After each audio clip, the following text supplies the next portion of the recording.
de esta hora. Mi nombre es Gloria Cuartas. Yo en este momento estoy entrando a mis 55 años. Soy una mujer que he vivido plenamente, porque me he comprometido plenamente con los acontecimientos de este país.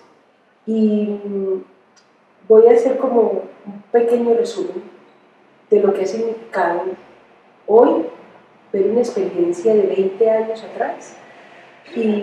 Y tuve la oportunidad de estar en una región que la gente la conoce hoy como parte de una unidad espacial entre la costa pacífica y la costa atlántica en Colombia, y estamos hablando del Urabá, que es una región que une estas 12 costas, pero nos coloca frente a la cuenca del Pacífico.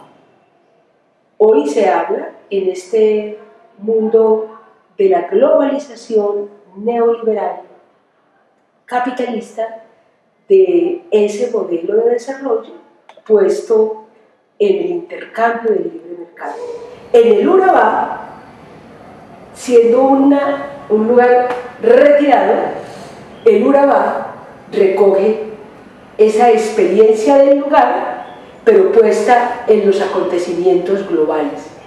En Santa María la Antigua del Darién es como el punto de llegada de la conquista a América, pero también es el debate. ¿Qué ocurrió?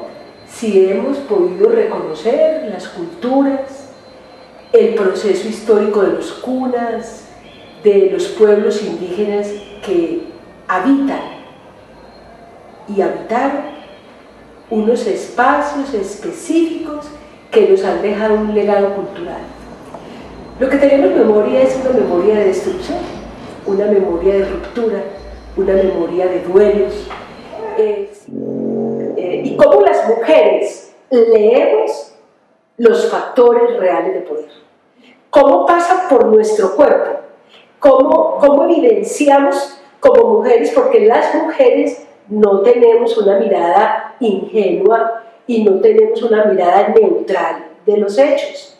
Las mujeres tenemos eso que llaman el sexto sentido, está puesto en una inteligencia que es capaz de advertir que esa forma de ordenar a la fuerza vía la muerte un lugar, algo no está funcionando.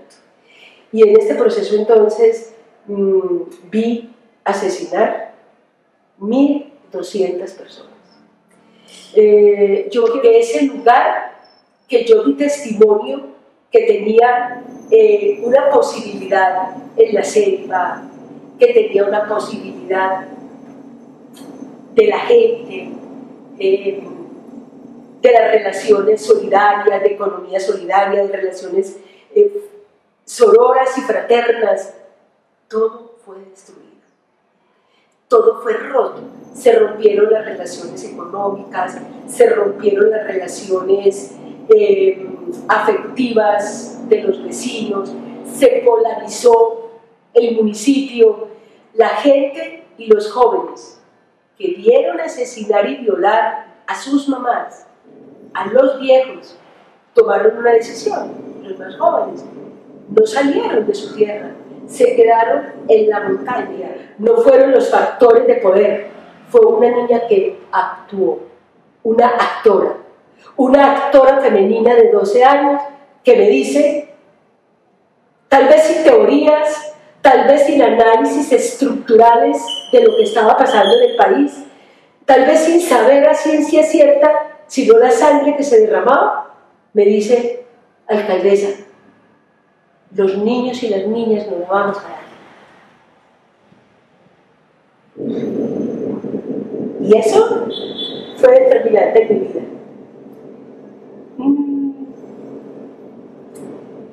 Fue determinante porque yo siempre lloro. Y siempre lloro y reivindico el llorar, reivindico el sentir, reivindico la rabia, reivindico la protesta, reivindico esa palabra que sale del vientre y se opone. Porque eso las mujeres que hemos estudiado y vivido este conflicto advertimos. No es solamente la presencia de la insurgencia o de los paramilitares, es la presencia del capital que a la fuerza transforma los lugares donde sujetos, unos que estuvieron al margen de la ley y otros dentro de la ley, han estado en esa correlación de fuerzas. Y la ciudadanía desarmada, las mujeres acompañantes de procesos comunitarios y populares, fuimos quedando como presas de las fuerzas que fueron debilitando la palabra, debilitando el cuerpo, debilitando los sentidos, y las mujeres, unas asumieron ese cuidado silencioso del cuerpo sufriente y otras asumimos la palabra que se rompió, la palabra que gritó en un país donde nadie escuchó. Ese periodo.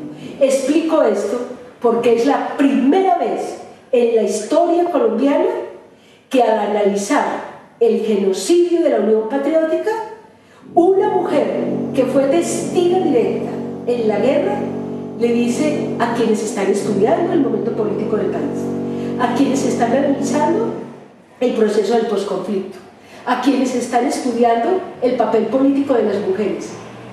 Las mujeres en este país, en momentos de profundidad de la guerra, los factores del poder instrumentalizaron a muchas mujeres importantes de este país para poder avanzar en su proyecto hegemónico. Y con esto, tomando conciencia de esto, porque lo peor para una mujer no es reconocer lo que pasó, es entender las consecuencias de ese hecho sobre tu cuerpo, sobre el entorno, sobre la geografía de la guerra. Los periodos presidenciales fueron desarrollando la imaginación del poder sobre la región del Urabá. Por eso la memoria mía como mujer es muy importante, porque hoy víctimas de la región del Urabá han vuelto su dolor potencia política, porque dejamos de estar haciendo una memoria sufriente del dolor y lo que hacemos es una memoria no solo que denuncia, sino una memoria que creó y recreó otra espacialidad contrahegemónica del poder.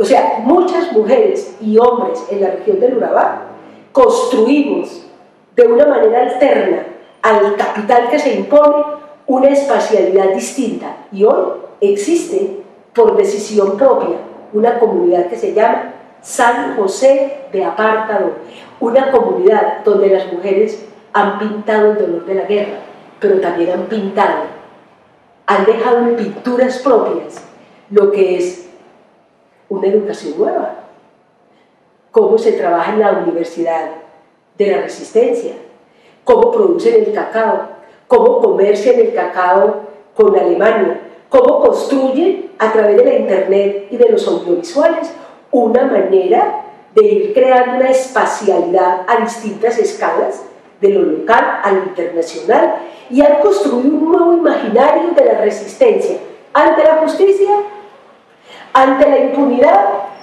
ante los actores de poder, ante quienes fuimos autoridades locales, porque la comunidad nos ha hecho un juicio. Porque si yo fui alcaldesa de un pueblo que se destruyó, yo también tengo que hacer una memoria con consecuencias. Estuve en un momento político donde no tuve capacidad, porque el país lo vio yo, porque no hubo ni gobiernos, ni políticos locales, ni academia, no hubo nada que advirtiera en un momento político que lo que estaba pasando en el Urabá no podía seguir pasando. Y no podía pasar. O sea, éticamente lo que pasaba en el Urabá no podía pasar. Y ese fue el laboratorio. para la destrucción de Maquetipán, la destrucción en Tumaco, la destrucción en Buenaventura, la destrucción en el Magdalena Medio. O sea, esta geografía de la guerra, donde las mujeres caminamos, levantamos la voz, mujeres que han visto su cuerpo violado, su conciencia violada, su pensamiento político violado, traicionado, sus creencias, porque no solamente se viola un cuerpo, se traiciona un pensamiento religioso, se traiciona una espiritualidad, se traiciona un vientre, se traiciona un corazón, una sexualidad, que políticamente las organizaciones de las mujeres tenemos que rescatar la espacialidad política del poder que emerge de las mujeres. Las amas de casa, las mujeres que están hoy sometidas al trabajo que uno lo llama trabajo sexual, otros prostitución, las mujeres en la academia, las estudiantes, las jóvenes. No podemos seguir como expectantes a ver qué es lo que está pasando en La Habana, y voy a entrar a La Habana para cerrar. La paz pasa por una redistribución del poder y de los recursos que contribuyan a transformar el espacio de injusticia en espacio de justicia. Los diálogos de La Habana son muy importantes. Yo soy una defensora de los diálogos. Quiero que el ELN, que las FARC, que los grupos paramilitares, que el Estado en su conjunto, porque yo no separo el paramilitarismo como tercera fuerza, que el Estado colombiano, donde están las fuerzas paramilitares dentro, que hoy se han cambiado de nombre, y quienes han estado afuera, logren ese primer punto que yo lo llamaría del cese al fuego. Es muy importante un cese bilateral del fuego, porque hoy vemos cómo ni los convenios de Ginebra, ni la protección de zonas humanitarias es respetada en este país.